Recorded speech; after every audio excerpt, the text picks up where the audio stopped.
Welcome to another story presentation from Read Me a Story Inc., located on the web at readmeastoryinc.com.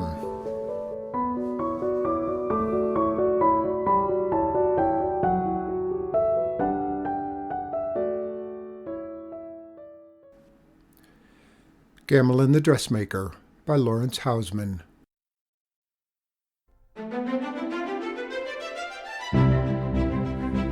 There was once upon a time a king's daughter who was about to be given in marriage to a great prince. And when the wedding day was yet a long way off, the whole court began to concern itself as to how the bride was to be dressed. What she should wear and how she should wear it was the question debated by the king and his court day and night, almost without interruption. Whatever it was to be, it must be splendid, without peer. Must it be silk or velvet or satin? Should it be enriched with brocade or with gems, or sewn thick with pearls? But when they came to ask the princess, she said, "I will have only a dress of beaten gold, light as gossamer, thin as bee's wing, soft as swan's down." Then the king, calling his chief goldsmith, told him to make for the princess the dress of beaten gold. But the goldsmith knew no way how such a dress was to be made, and his answer to the king was, "Sire, the thing is not to be done." Then the king grew very angry, for he said, "What a princess can find in her head to wish, some man must find in his wits to accomplish." So he put the chief goldsmith in prison to think about it, and summoning all the goldsmiths in the kingdom, told them of the princess's wish, that a dress should be made for her of beaten gold. But every one of the goldsmiths went down on his knees to the king, saying, "Sire, the thing is not to be done." Thereupon the king clapped them all into prison, promising to cut off all their heads if in 3 weeks' time they had not put them together to some purpose and devised a plan for making such a dress as the princess desired.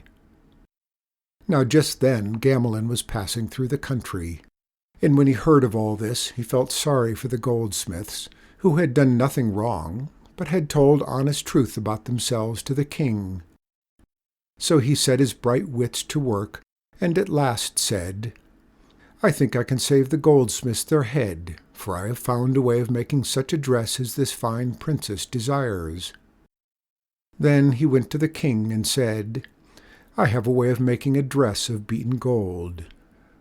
"But," said the king, "have a care, for if you fail I shall assuredly cut off your head."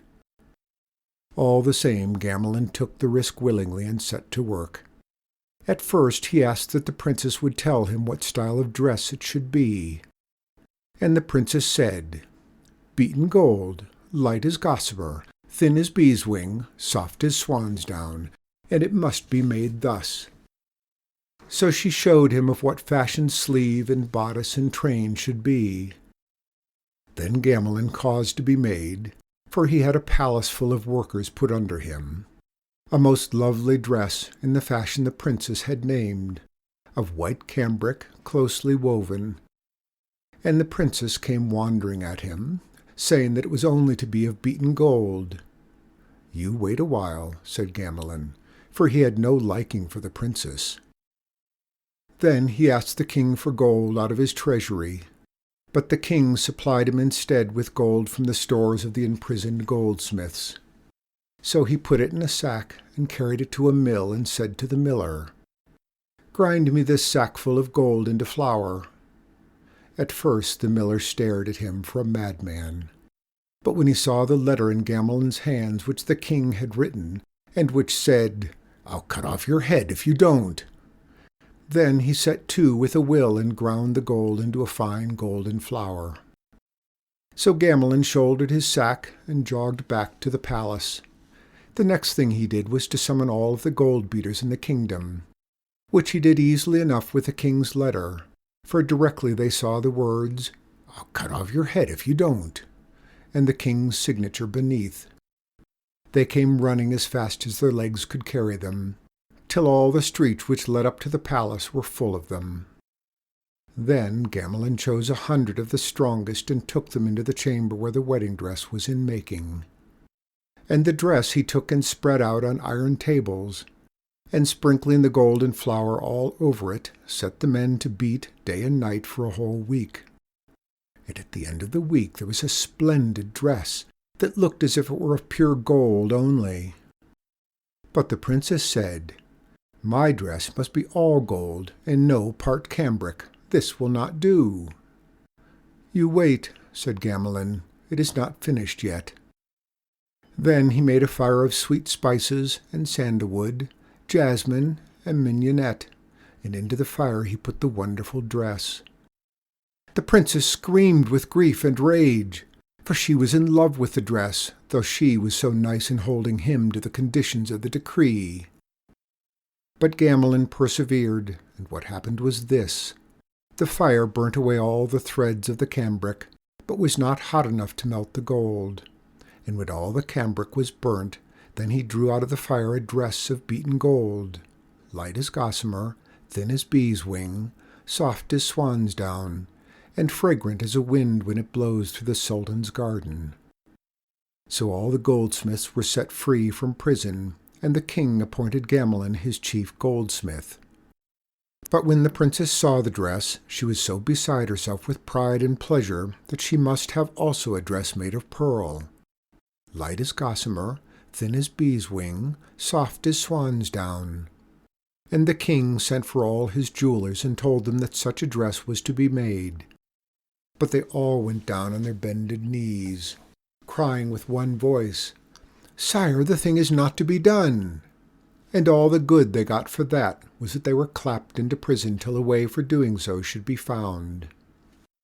Then the king said to Gammelyn, "Since my jewelers cannot make this dress, you must do it." But Gammelyn said, "Sire, that is not in our bargain." And the only answer the king had to this was, "I'll cut off your head if you don't." Gammelyn sighed like a seashell, but determining to make the best of a bad business, he set to work. And as before, he made a dress in the fashion the prince chose, of the finest weaving. He made each part separate, the 2 sleeves separate, the body separate, the skirt and train separate. Then, at his desire, the king commanded that all the oysters which were dredged out of the sea should be brought to him. Out of these he selected the 5 finest oysters of all. Each one was the size of a tea-tray. Then he put them into a large tank, and inside each shell he put one part of the dress, the weaving of which was so fine that there was plenty of room for it, as well as for the oysters. And in course of time he drew out from each shell, from one the body, from one the skirt, from one the train, from one a sleeve, from another the other sleeve. Then he fastened each part together with thread, and put the whole dress back into the tank. And into the mouth of one oyster he put the joinery of body and skirt, and into the mouth of another the joinery of skirt and train, and into the mouth of 2 others the joinery of the 2 sleeves, and the 5th oyster he ate. So the oysters did their work, laying their soft inlay over the gown, just as they laid it over the inside of their shells. And after a time Gammelyn drew forth a dress bright and gleaming, and pure mother of pearl. "But no," said the princess, "it must be all pure pearl, with nothing of thread in it." "Wait a while," said Gammelyn. "I have not finished yet." So by a decree of the king he caused to be gathered together all the moths in the kingdom, millions of moths, and he put them all into a bare iron room along with the dress, and sealed the doors and windows with red sealing wax. The princess wept and sighed for the dress. "It will be eaten," said she. "Then I shall cut off his head," said the king. But for all that, Gammelyn persevered. And when he opened the door, they found that every thread had been eaten away by the moths, while the mother of pearl had been left uninjured.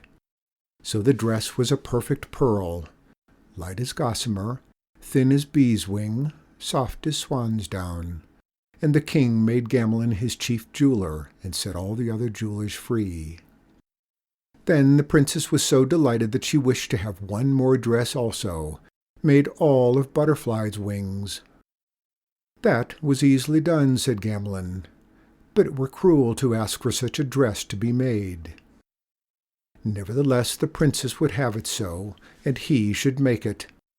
"I'll cut off your head if you don't," said the king.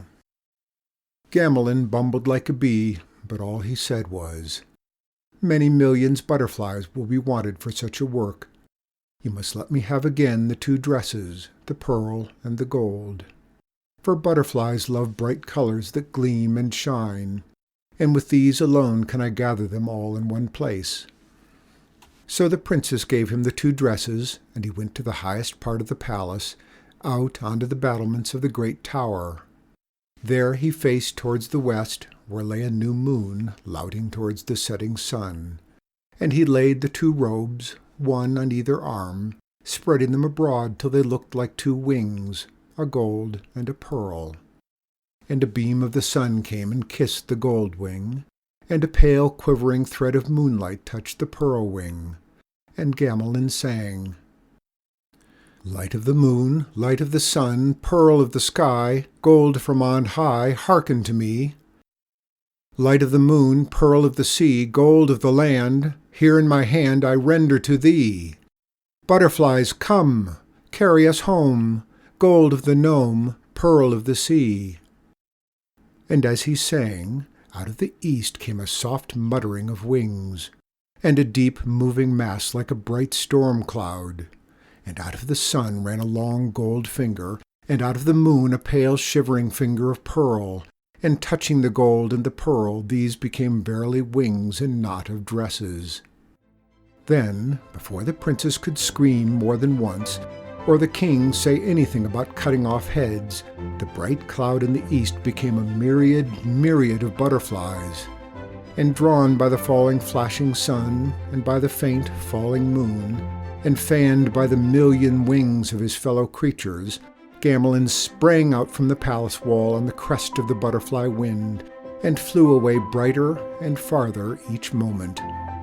And followed by his myriad train of butterflies, he passed out of sight, and in that country was never heard of again.